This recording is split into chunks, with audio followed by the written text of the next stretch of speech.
Niajua se, mko poa? Mimi niko fiti sana hapa tu, my alignment. Align my chakras, sikia the birds chirping, hewa ni safi. Nina vibes tu mdogo mdogo na the vibration of the trees. Naitwa Dhoita Mwangi, Dhoita wa Mathieta, mana host wa stories za Dhoita, mana thespian mwenyewe, mana guide through this nature walk ya Wangarĩ Maathai's life and achievements. And the name of the show is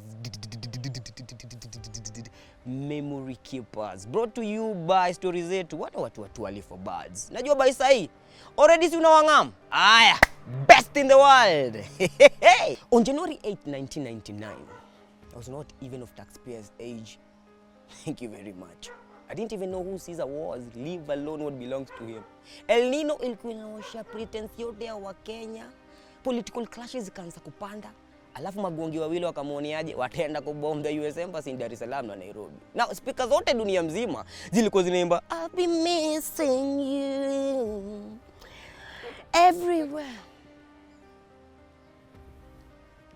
Na dunia ilikuwa naisha just like now. Na wewe ulikuwa wapi? Where were you? Mulikuwa maandamano of course, na uko hapo umekaa chini unajiuliza gani? Kwani hawa majenzedu walipata wapi nguvu ya kupinga government against the wall? On January 8th, 1999, mulikuwa kwa barabara mmetokea mlikuwa mnaimba nini? Wa mama musilale. Jizilale. Bado baba. Wewe acheni majamaa, show ni yangu, acheni kierere, maintain.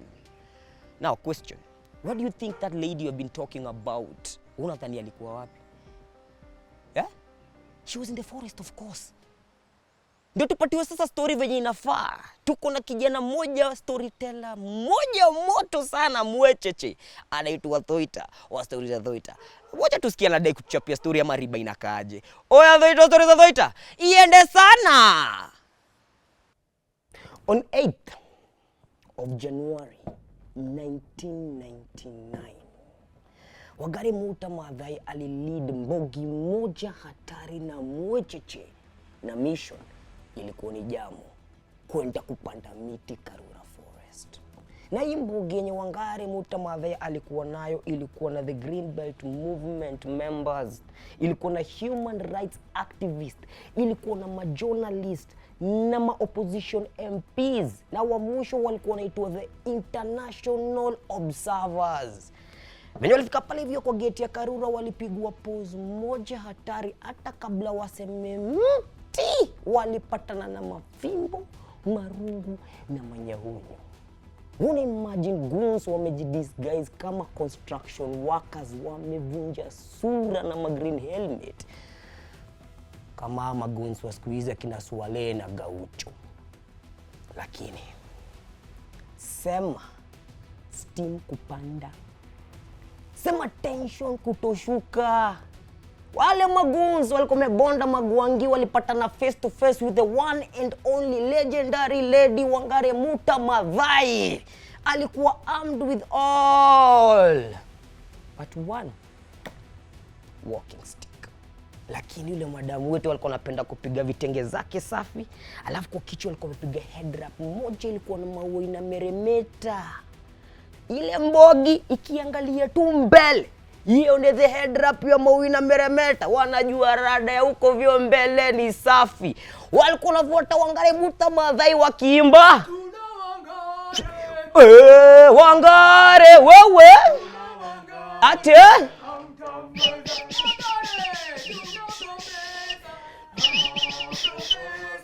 So initially the plan ilikuwa wewe ni hivyo, si story ni yangu, mimi ndo nachapa story, si mimi ndo Dhoita story. Anyway, basi over to you Studio B. The first attempt was to simply walk into Karura Forest and plant trees.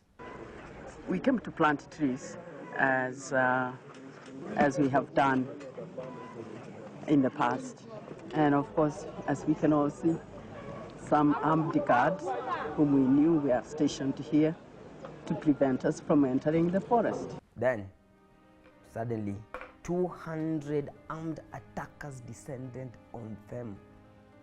And of course, they were not acting alone. They had been seen having a conversation with the police. Then suddenly, the police went missing. Wow. Then the violence started. How convenient. When the Kenyans wanted help from the police, they never responded. They said that Karura was private property. How could a land in the forest that belonged to a collective community become private property? How could that be? And to get the answers to that, let us hear our correspondent on the ground. Doita, Murio ground. Oh yeah, Murio ground. Over to you. Thank you. Asante, Studio B. My name is Doita Moria Wagrounder. The answer started 10 years before the incident. Jeremiah Nyaga, the third Minister of Environment, degazetted a section of the forest. And that is when the looting started. 564.14 hectares of land was allocated to 64 companies. Chini ya waba, chini ya maji. Remember, Karura Forest is just a small patch of the original forest. 2,627 acres 100 years ago. You can imagine, before our ancestors, before our Mafafa Aito. By 1998, the forest department had already been kicked out of Karura Forest. And that is when the looting started. Na watu wakaanza kukula kula. Manch manch, kukura kura, kukura kura mashamba. They started cutting trees and making roads in between the forest. Sounds familiar? Tunajua wale watu ambao wako kwa serikali wanatubeba wanatubeba ujinga. But by then, people held the ball to stand up and fight for the forest.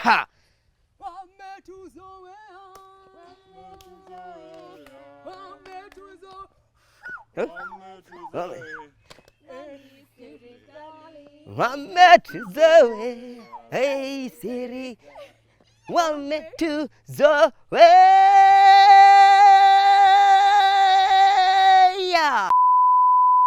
The Green Belt movement rallied Kenyans led by Wangarĩ Muta Maathai. They wrote to the Attorney General, they wrote to the press, they kept on appearing at Karura Forest with seedlings to replace the destroyed ones. More than once they came face to face with thugs pretending to be construction workers. More than once they came across the Kenyan police who were kicking them out of the forest for a crime of planting trees inside the forest. More than once, Wangarĩ and the group kept on appearing and appearing. Nothing was going to stop Wangarĩ, the group, or change. Eventually, change sprouted. It started with a small tree nursery. Then the UNEP announced that they're going to move their headquarters out of Kenya. Back then, when their mission really mattered. The Architectural Association of Kenya said that they're not going to get involved in any architectural design that threatened the forest. To help us understand the details, we go over to Doita wa Stories za Doita atuongezee chumvi and the drama.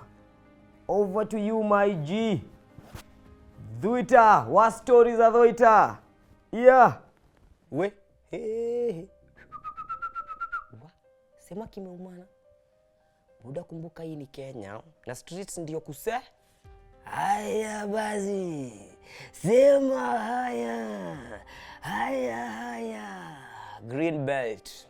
Way before Niviri the storyteller kama mimi Alimake sure ati shimo zote zimepandwa miti. Rumba ilikuwa ni ya Karura. When Moi's government realized that they had been found pants down by the global spotlight, walipanic wakasema, security starts with who? Venye malutas walirealize wameshatemwa na government ya Moi, wali take it seriously, wakahaya hundreds of goons.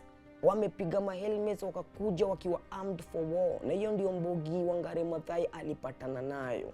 Sema majournalist kupigwa, sema makamera kuvunjwa, sema human rights kupiganishwa na kuvunjwa miguu, hadi wengine wakapelekwa hospitali. Na hapo ndo the international observers walirealize, wakajua what the common mwananchi hapa Kenya anakapitianga.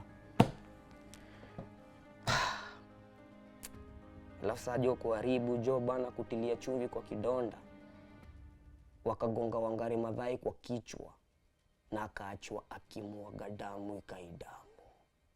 If you're going to shed blood because of our land, we will. We are used to that. Our forefathers shed blood for our land. We will do so. This is my blood. And it reminds me of the blood that Wayaki shed, trying to protect Karura Forest. Shikilia hapo kwa ched. Reaction ilikuwa ni noma sana. Wale watu wa kutoa press briefing wakaanza kuapia wakisema we want to condemn, na tunawajua United Nations, opposition MPs na the press. Lakini kuna watu watambuangi kwenda wakitoa ma press briefing. Hao wanajua ground ndio kusema. University of Nairobi students wali launch an independent protest. In a protest, wakachukua kitrakta, wakaingia nayo Karura, wakaangusha gate. Then suddenly makarao wakarealize training yao na wakagundua training yao ya pale Kiganjo. Wakakumbuka wametrainiwa kupiga mastude. Sema kuwatoa mbio hadi ndani ya UNEP, hadi karibu anza kuwa mada. Then suddenly kuongeza chumvi juu ya kidonda, University of Nairobi ikafungwa. Lakini hakuna venye ngori kama ingepita kama Moi hajatoa comment. Akaribuke hiyo protest, akasema ati ndio Nairobi iendelee, lazima Karura iende. Na hiyo ndio maendeleo. Sema gidole, sema gidole. And over to you, Studio B. To represent the academics who prefer to be always on the wrong side of history, we have R.A. Obuto, the professor of Urban and Region Planning, University of Nairobi, backed up Moi's words. But did that stop Wangarĩ? Did that stop GBM? Ha! You're damn right. Nope, it did not. The pressure remained constant. They kept on appearing at Karura Forest to plant trees. They kept the government accountable. And then eventually, in August 1999, due to lack of public support, the looting stopped. Noah Katana, the then Minister of Lands, released a list of criminal companies, but going to check with the registrar, the names of the companies were missing. Then, eventually, the looting stopped when the NAC government came to power in 2003. 2005, Karura got protection. And it got protection under the new Forest Act that made it very hard to degazette such spaces. And from that act came the CFA, the Community Forest Association, and that's how Friends of Karura came to be. Now, wewe uliye Mount Kenya, ukue uko Aberdares, ukue uko pale chini karibu na Tanzania, or north in Turkana, anywhere in this country pahali kuko na msitu or a forest, hata wale watu wa pale KU Kenyatta University, watu wa pale Arboretum mkichoma miti as you protect the other trees, jua ya kwamba you can come under this umbrella called the CFA, the Community Forest Association, and we can all protect our forest. Over to you, Morio Ground. Over to you, Morio Ground. Asante sana. Yes, Gwa Ground. I've been talking to a prime eyewitness who claims to have been here in this forest during those struggles, and according to his testimonies and answers, oh my, we need to start a podcast just to do him justice. So tell us hapo kwa comment whether this a prime idea. Rasta namna gani? Thank you, Rasta. Thank you, Bridget. We really need to talk about these things in depth and in truth, man. Common sense, my G. You know, when you look at nature and its vibration, you can feel the vibration because I is I and I is I. So I of the trees is I, and I, the vibration of the ground is I. That's connect us to the Saja, our God, that is I, making us, all of us connected as one, to be I.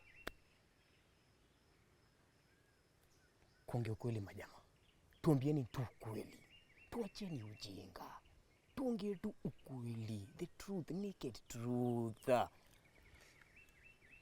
Look on Karura side now. Do you see anything to smile about? Look on Uhuru Park. Do you see anything to smile about? Look on the condition of the tree plantation. Do you see anything to smile about? Look on the condition of the trees everywhere. Do you see anything to smile about? Cut. Tena mnanikat. Kwani kuna cut? Sema niko nishaingia karakter mrasta jorada ni gani? The association fundraised for an electric fence around Karura Forest, a place where you could find bodies weekly. Now is a safe haven. Before that, imagine, even the chief forester himself from Kubwana Boss Wamsitu was being robbed in his own forest. Now, this safe Karura that we know right now has 50-kilometer trails for riding, biking, running, and enjoying thyself, the beautiful Karura we know today. Karura, with 5 water courses that feed into Nairobi River. Karura, with a waterfall, Mau Caves, Lily Lake, and Old Church. Karura, with a marshland hosting over 600 species of wildlife, 200 of them being birds. Karura Forest, a true treasure, now under threat once more.